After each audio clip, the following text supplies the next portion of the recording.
নমস্কার বন্ধুরা, আশা করি আপনারা সকলে ভালো আছেন। কাকলি কিচেনে সকলকে স্বাগত। আজকে আমি শুধুমাত্র দুধ আর চিনি দিয়ে রসগোল্লা বানিয়েছি। তাহলে চলুন কিভাবে বানিয়েছি দেখা যাক।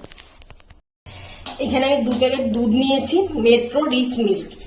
আমার কাছে এই দুধটাই আছে, আমি এই দুধটা দিয়ে আজকে রসগোল্লা করবো। আমি এখন কেটে নিচ্ছি।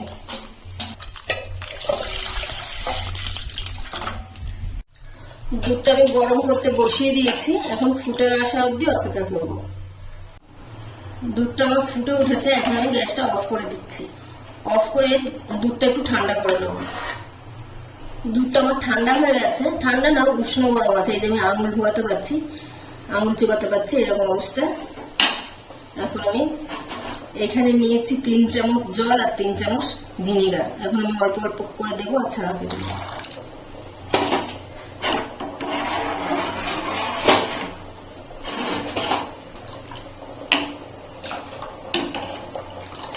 একবারে পুরো জল দেওয়া যাবে না, অল্প অল্প করে দিতে হবে আর আস্তে করে নাড়াতে হবে।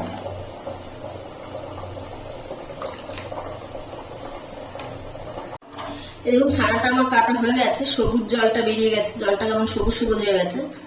জলটা সবুজ হয়ে গেলেই বুঝতে পারবেন ছানাটা আমার রেডি হয়ে গেছে। আমি এখন এটাকে ছেঁকে নেব। এখানে আমি একটা ফুটো থালা নিয়েছি, তার উপর একটা সাদা কাপড় দিয়ে দিয়েছি। এখন আমি ছানাটাকে এদিকে ঢেলে দিচ্ছি। ছানাটাকে সঙ্গে সঙ্গে আবার ঠান্ডা জল দিয়ে ধুয়ে নিতে হবে। কলের নিচে নিয়ে নিয়েছি, এখন আমি ভালো করে এটাকে ধুয়ে দেবো, যাতে ভিনেগারের গন্ধ বা টক ভাব থাকবে না আর ছানাটাও ওভারকুক হবে না। এখন জলটা চেপে চেপে বের করে নিতে হবে। খুব জোরে প্রেস করলে হবে না, আস্তে আস্তে যতটা বেরোয়। জল আমি বের করে নিয়েছি, এখন একটা ভারী জিনিস দিয়ে এটা চাপা দিয়ে রাখতে হবে। আমি একটা কাপ দিয়ে রেখে দিয়েছি, 10 মিনিটের জন্য রেখে দেবো। প্রথমে আমি একটা কাপ চাপা দিয়েছিলাম, তারপর আমি নোড়া দিয়ে রেখেছি, কাপ দিয়ে ভালো জল বেরোচ্ছিল না। এখন আমি ছানাটাকে বের করে নেব।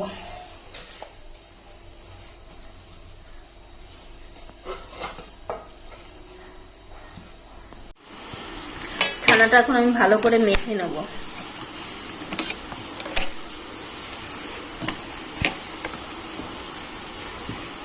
এখন ছানাটাকে হাতের তালু দিয়ে ভালো করে এরকম ডলে ডলে মেখে নিতে হবে।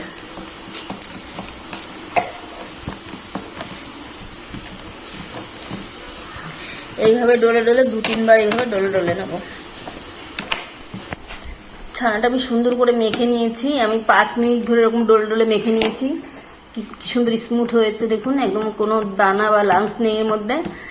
আমার ছানাটা ঠিকঠাক আছে, এই জন্য আমি এর মধ্যে কিছুই মেশাইনি। আপনাদের যদি নরম হয়ে যায় তাহলে 1 চামচ ময়দা আর 1/2 চামচ সুজি মিশিয়ে দেবেন, তা না হলে একটু ফ্রিজে রেখে দেবেন। আর যদি বেশি শক্ত হয়ে যায় তাহলে সামান্য একটু দুধ দিয়ে নরম করে নেবেন। আমি কিছুই লাগলো না, আমার ছানাটা পুরো ঠিকঠাক আছে। এখন আমি এটাকে ঢেকে রেখে দিচ্ছি, আগে চিনির শিরাটা তৈরি করে নেব। আমি এখানে 1 কাপের চেয়ে সামান্য কম চিনি নিয়েছি আর জল দিচ্ছি 1 কাপ। আর আমার আগে থেকে রসগোল্লা শিরা করা রয়েছে, আগে রসগোল্লা মিষ্টি বানানো হয়েছিল, সেই শিরাটা রয়েছে, সেটাই আমি দিয়ে দিচ্ছি।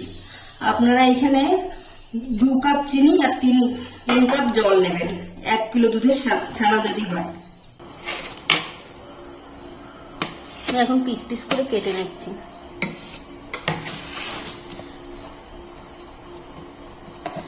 এখন আমি গোল গোল করে নেব। সুন্দর করে গোল করে নিতে হবে, গায়ের জন্য একটু ফাটল না থাকে।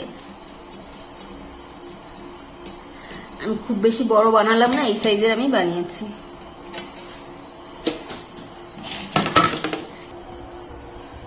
এই সাইজে আমি সবগুলো বানিয়ে নিচ্ছি। সবগুলো রসগোল্লা এইভাবে বানিয়ে নিয়েছি। চিনির রসটা আমার ফুটে উঠেছে, এখন আমি রসগোল্লাগুলো ছেড়ে দিচ্ছি। প্রথমে একটা দিয়ে দেখবো, যদি ঠিকঠাক থাকে তাহলে সবগুলো ছাড়বো। ঠিকই আছে, ভেঙে যাচ্ছে না আমার। আমি এখন সবগুলো ছেড়ে দিচ্ছি। এখন আমি একটা থালা দিয়ে এরকম ঢেকে দিচ্ছি, সামান্য ফাঁকা রাখছি। 5 মিনিট আমি কোনো কিছু করবো না, 5 মিনিট এরকম রেখে দেবো। 5 মিনিট পরে আমি ঢাকা খুললাম। রসগোল্লাগুলো দেখুন ফুলে ডবল হয়ে গেছে, রসটাও অনেকটা শুকিয়ে গেছে। এদিকে আমি গরম জল করে রেখেছি, এখন গরম জলটা এর ভিতরে দিয়ে দেবো। আস্তে আস্তে দিতে হবে গরম জল। প্রথমে রসটা খুব বেশি মানে পাতলা করলাম না, এখন জল দিয়ে পাতলা করছি। এখানে আমি 1/2 চামচ কর্নফ্লাওয়ার জলে গুলে নিয়েছি, এখন আমি এটা দিয়ে দেবো। এটা দেওয়ার ফলে মানে পুরো গ্যাদা গ্যাদা হয়ে যাবে, চারিদিক দিয়ে আমার রসগোল্লাটা ভালোভাবে ফুলবে। আর উপর থেকে যদি নোংরা থাকে নোংরাটাও ফেলে দেবো। আবার ঢেকে দিচ্ছি একটু, আবার ঢাকা খুলে নিচ্ছি, আবার আমি জল দিয়ে দিচ্ছি।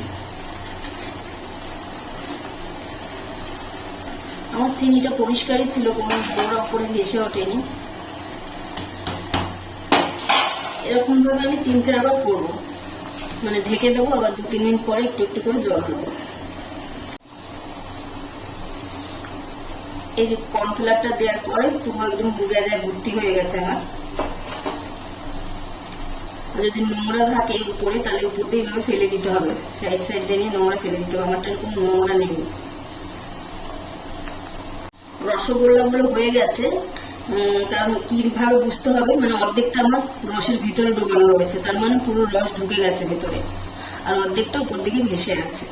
রসগোল্লা গুলো হয়ে গেছে। এখন আমি লাস্টে আমি গ্যাসটা এখন অফ করে দেবো, অফ করে একটু জল দিয়ে দেবো, গরম জল, তাহলে রসটা পাতলা থাকবে, তাহলে রসটা ভালো করে ডুববে। এখন আমি গ্যাসটা অফ করে দিয়েছি। রসগোল্লা গুলো দেখুন সুন্দর ফুলেছে। এখন আমি একটু ঠান্ডা করে তারপর পরিবেশন করে দেখাচ্ছি। এখন আমি একটা রসগোল্লা আপনাদের দেখাচ্ছি,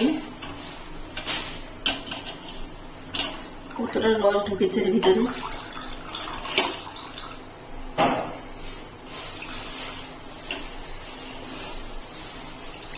এখন আমি আবার ছেড়ে দিচ্ছি রসের মধ্যে, 2-1 মিনিটের মধ্যেই আগের অবস্থায় ফিরে আসবে। আমি এখন একটা কেটে দেখাচ্ছি।